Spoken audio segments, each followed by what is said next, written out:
Praise the Lord. प्रभु के नाम की स्तुति हो। हमारा विषय है मत्ती रचित सुसमाचार, उसका 5 अध्याय, उसका 14 से 16 वचन तक पढ़ेंगे। तुम जगत की ज्योति हो। जो नगर पहाड़ पर बसा हुआ है वह छिप नहीं सकता, और लोग दिया जलाकर पैमाने के नीचे नहीं परंतु दीवट पर रखते हैं, तब उससे घर के सब लोगों को प्रकाश पहुंचता है। उसी प्रकार तुम्हारा उजियाला मनुष्यों के सामने चमके, कि वे तुम्हारे भले कामों को देखकर तुम्हारे पिता की जो स्वर्ग में है बड़ाई करें। तुम जगत की ज्योति हो।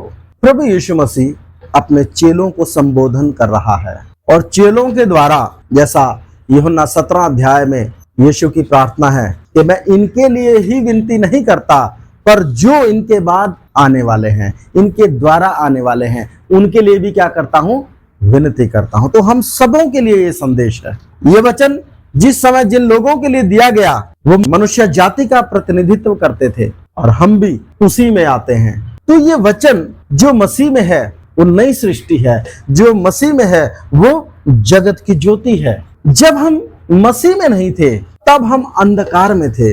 इफिसियों 5 अध्याय उसका 8 वचन। क्योंकि तुम तो पहले अंधकार थे परंतु अब प्रभु में ज्योति हो।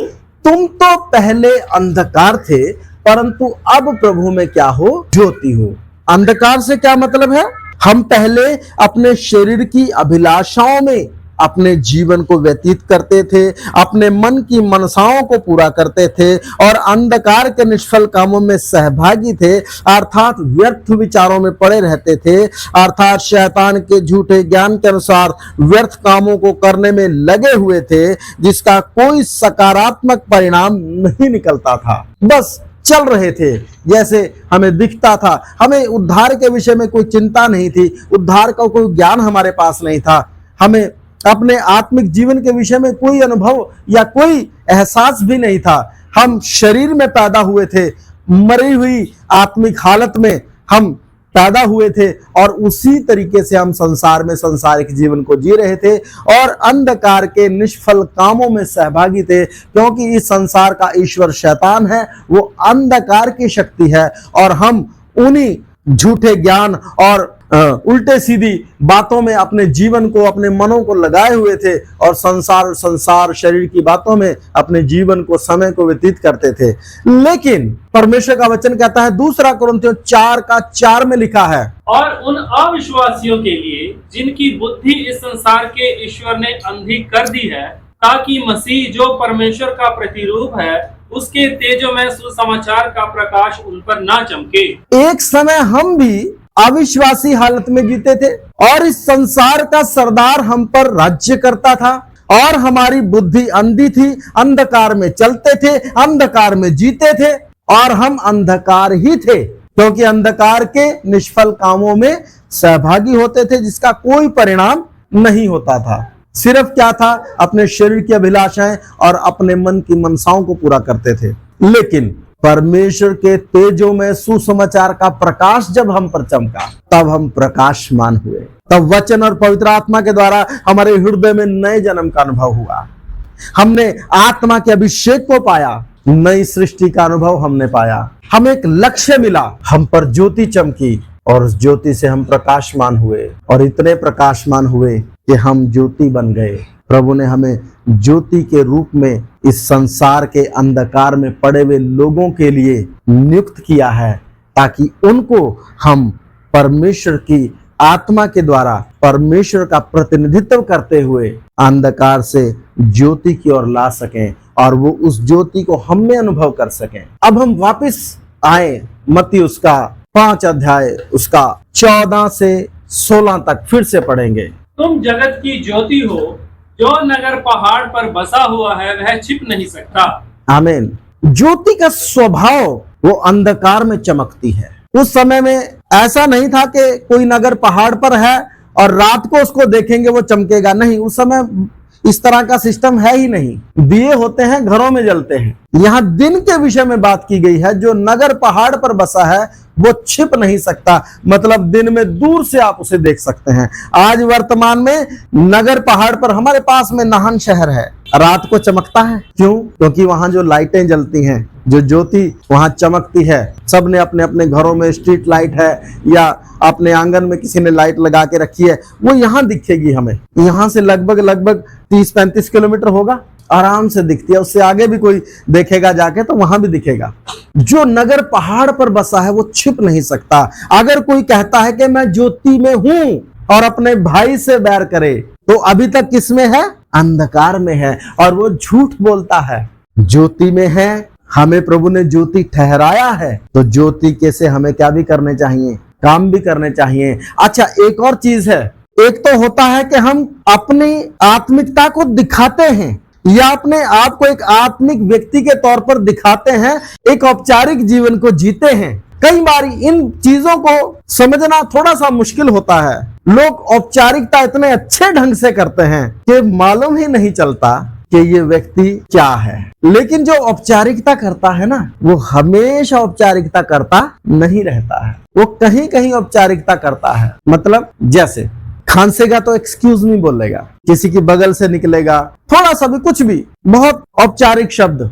मैं इनको बुरा नहीं मानता, लेकिन इन्हीं को अगर व्यक्ति जीने लगे और वास्तविकता में उसका जीवन वैसा सभ्य ना हो जैसा वो बाहर आउटर में दिखाता है, लेकिन अपने घर में झगड़ा करता है, अपने परिवार में वो क्लेश करता है, या अपने जो नजदीकी लोग हैं उनके साथ धोखा करता है, तो उसका कोई फायदा नहीं है।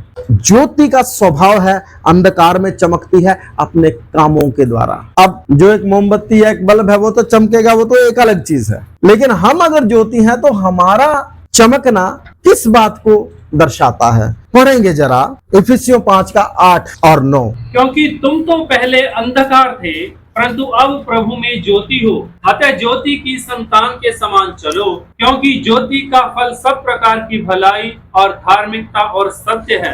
क्योंकि ज्योति का फल सब प्रकार की भलाई, धार्मिकता और सत्य है। तो जो कहता है कि मैं ज्योति में हूं, जिसको प्रभु ने ज्योति ठहराया है, उसके जीवन में मिनिमम कंडीशंस, वो भलाई चाहने वाला है, भलाई करने वाला है। भलाई की परिभाषा क्या है? नीति वचन उसका 3 अध्याय उसका 27 वचन। जिनका भला करना चाहिए, यदि तुझ में शक्ति रहे तो उनका भला करने से ना रुकना। जिनका भला करना चाहिए, यदि तुझ में शक्ति रहे, उनका भला करने से ना रुकना।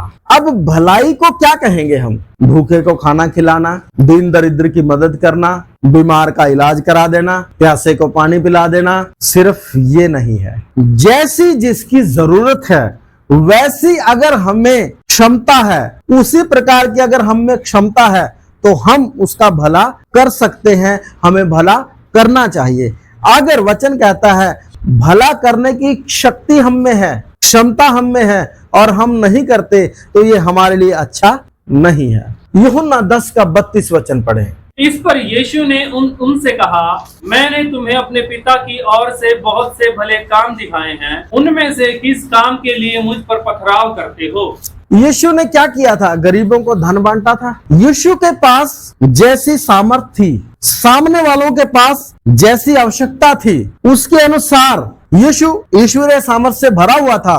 प्रेरितों के काम 10:38 में लिखा है, यीशु भलाई करता और लोगों को शैतान के वश से छुड़ाता फिरा। बीमारों को, अंधों को, लंगड़ों को, तमाम तरह की जो निर्बलताओं से घिरे हुए लोग थे, उनको उसने छुड़ाया। क्योंकि उसके पास जो सामर्थ्य थी, उसके पास जो योग्यता थी, जो क्षमता थी, उसके अनुसार उसने क्या किया? पतरस और यूहन्ना प्रेरितों के काम उसका 3 अध्याय उसका 5 से 7 में लिखा है, मंदिर में गए और वहां एक लंगड़ा व्यक्ति था जो उनसे कुछ पाने की आस कर रहा था, और वो टकटकी लगाकर देख रहा था कि इनसे मुझे कुछ मिलेगा। तब पतरस और यूहन्ना ने देखा कि हमसे कुछ पाने की क्या करता है? आस करता है। तब पतरस ने कहा, सोना और चांदी तो हमारे पास नहीं है, लेकिन जो कुछ हमारे पास है। पढ़ेंगे जरा उसको थोड़ा सा, प्रेरितों के काम 3:5 से 7। अतः वह उनसे कुछ पाने की आशा रखते हुए उनकी ओर ताकने लगा।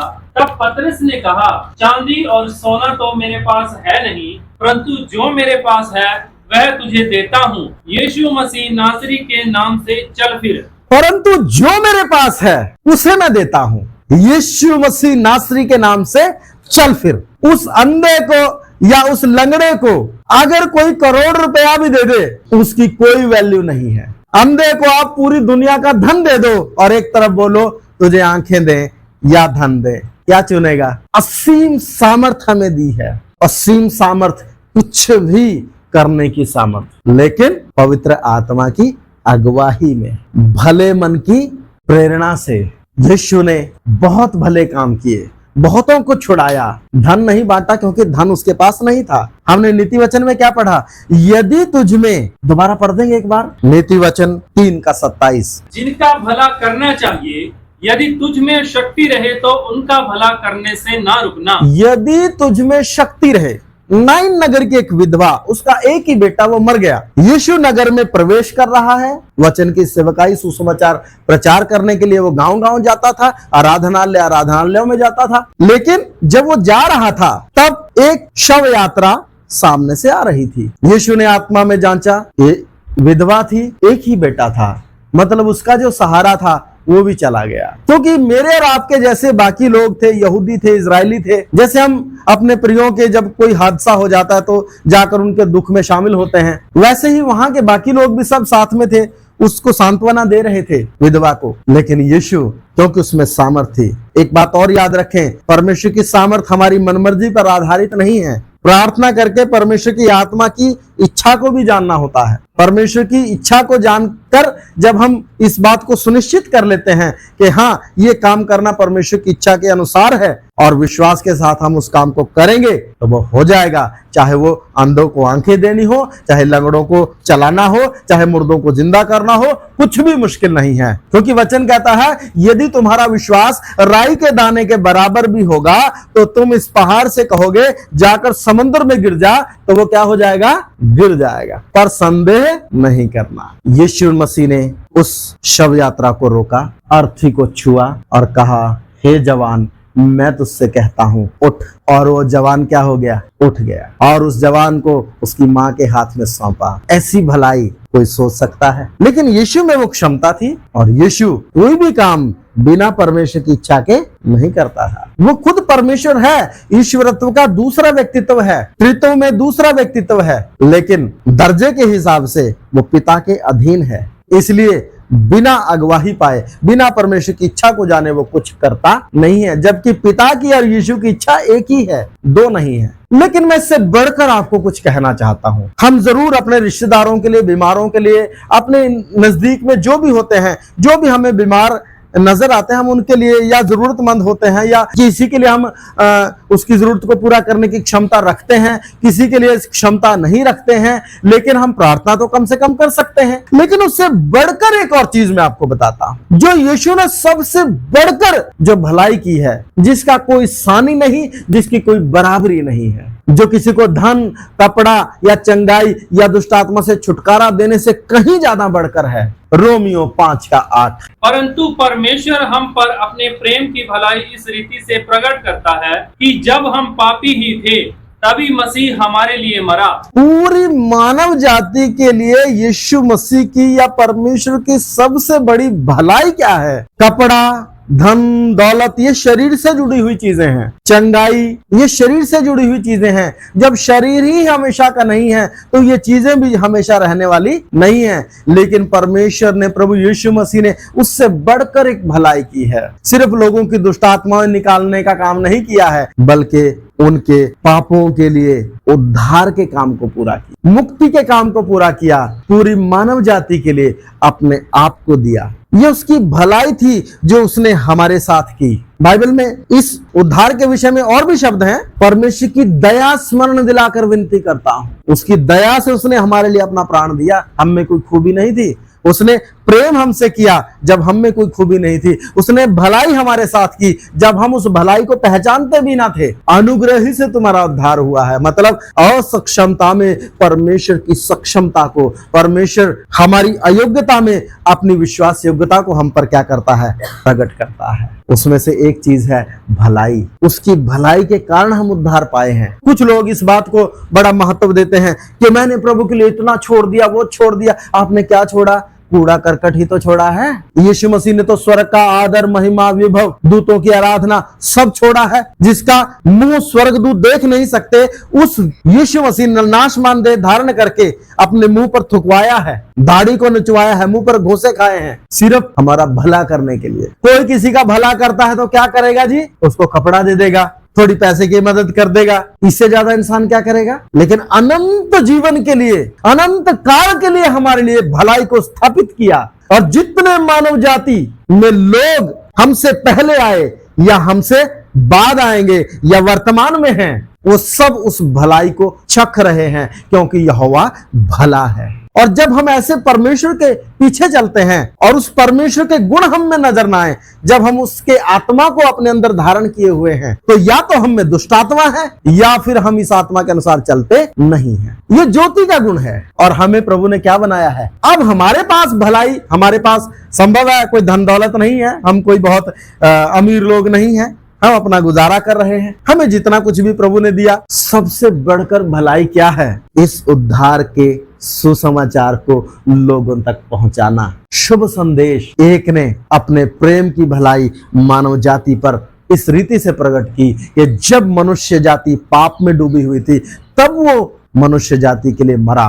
हम अपने भाइयों को, बहनों को, रिश्तेदारों को, मित्रों को, जो कोई जहां कहीं मिले, समय असमय ये वचन बताएं। मैं कहता हूं इससे बड़ी भलाई मानव जाति के लिए कोई नहीं हो सकती। क्यों? कपड़ा देंगे, पैसा देंगे, किसी की मदद करेंगे, थोड़े समय की होगी, क्योंकि जीवन ही क्या है? नाशवान है। लेकिन अगर सुसमाचार सुनाएंगे, किसी को प्रभु के पास लाएंगे, आत्माओं के लिए प्रार्थना करेंगे, आंसू बहाएंगे, उपवास रखेंगे। बेशक ये बात सच है कि लोग सच्चाई को ना जानने के कारण विद्रोह कर सकते हैं, बुरा मान सकते हैं, तमाम तरह की बातें कर सकते हैं, लेकिन याद रखें, जिन्होंने यीशु को कीलों से सलीब पर ठोका, उनको नहीं पता कि वो उसको अपने लिए ठोक रहे हैं। उनके लिए भी उद्धार का काम क्या हो रहा है? और यीशु मसीह क्या बोलता है? हे पिता, इन्हें क्षमा कर, ये नहीं जानते कि क्या करते हैं। ये बात सच है कि वो नहीं जानते कि वो क्या कर रहे हैं, लेकिन उतने बड़े हृदय का प्रभु उनको क्षमा करता है। हमारा तो कोई इस कदर शत्रु हुआ नहीं आज तक। हमें तो किसी ने कुछ कह ही दिया,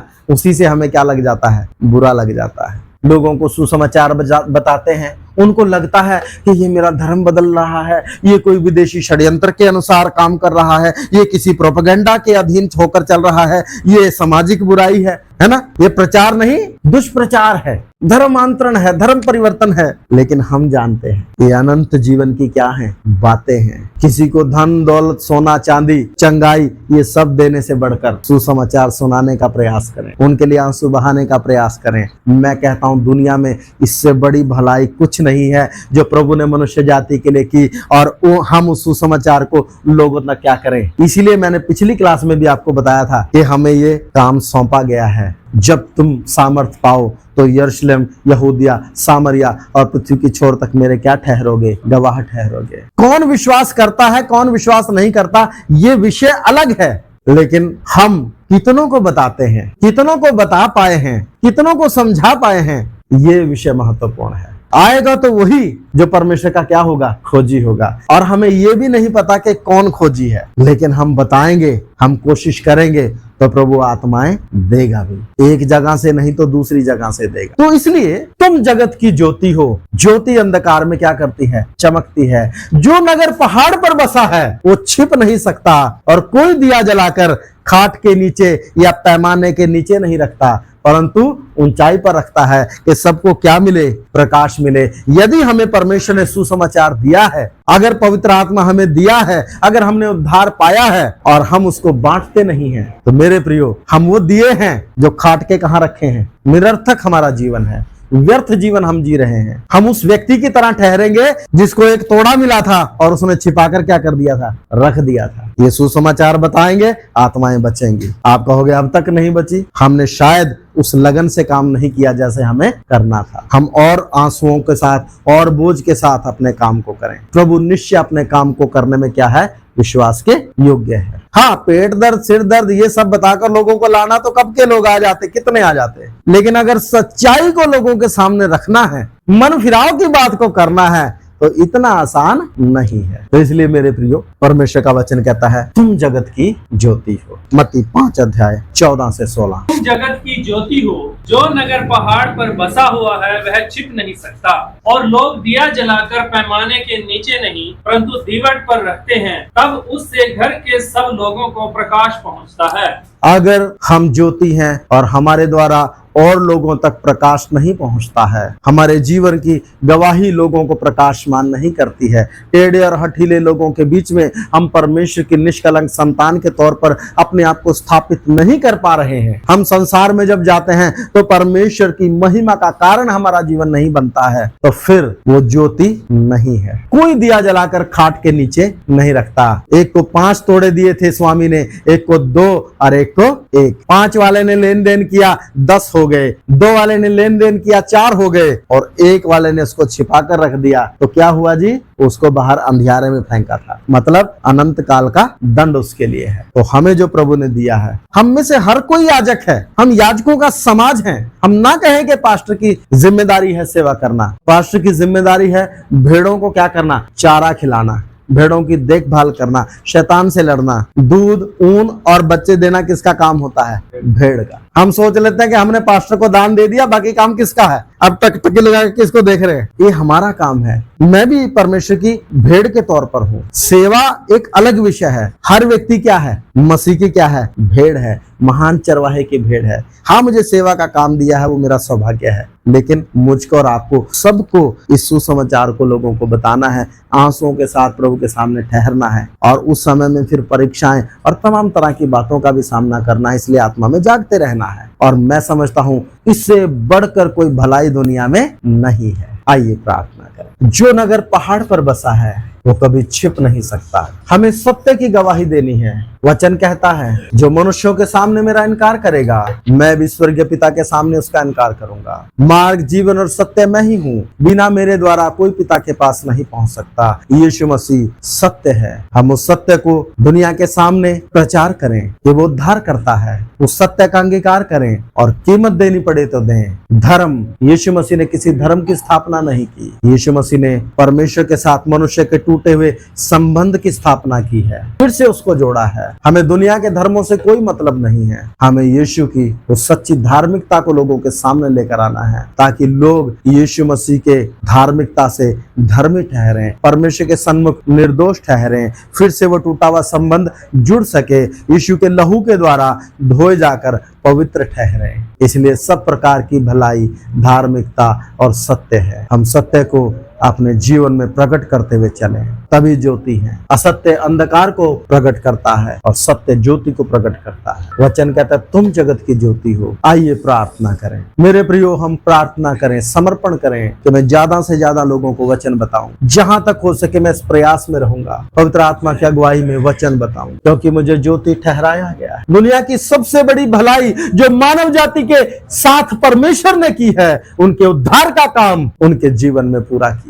जब तक प्रचार ना करें तब तक कोई कैसे जाने, जब तक भेजे ना जाएं कैसे प्रचार करें। हालेलुया। हम सबको प्रभु ने अपना आत्मा से भरा है। इसका प्रमाण है कि उसने हमें तैयार कर दिया है, क्योंकि वचन कहता है जब तक स्वर्ग से सामर्थ ना पाओ इसी नगर में ठहरे रहो। हमें तो सामर्थ दिया है, हम क्यों ठहरे हैं? हम क्यों उस बात के लिए एक्टिव नहीं होते हैं कि लोगों को जहां तक हो सके परमेश्वर का शुभ संदेश सुनाया जाए। दुनिया के सबसे महान भलाई जो परमेश्वर ने मनुष्य जाति से की, किसी को कपड़ा देंगे फट जाएगा, पैसा देंगे कीड़ा और काई लग जाएगा, किसी की चंगाई होगी फिर भी मिट्टी में मिल जाएगा, लेकिन अनंत जीवन अनंत काल के लिए जिसने पाया वो कभी भी नाश नहीं होगा, अनंत जीवन पाएगा। मसीह के सुसमाचार को हम प्रचार, उद्धार के सुसमाचार को हम प्रचार, प्रार्थनाएं करें, आंसू बहाएं। आइए प्रार्थना करें। प्यारे खुदावंद, इन वचनों के लिए धन्यवाद। आपने इस घड़ी तक हमें संभाला है, आशीषित किया है। हे मेरे प्रभु, हमें ये बड़ा सौभाग्य आपने दिया है कि आपके वचन का प्रचार करें, इसीलिए अपनी आत्मा से भरा है कि अपने उद्धार के काम को पूरा करें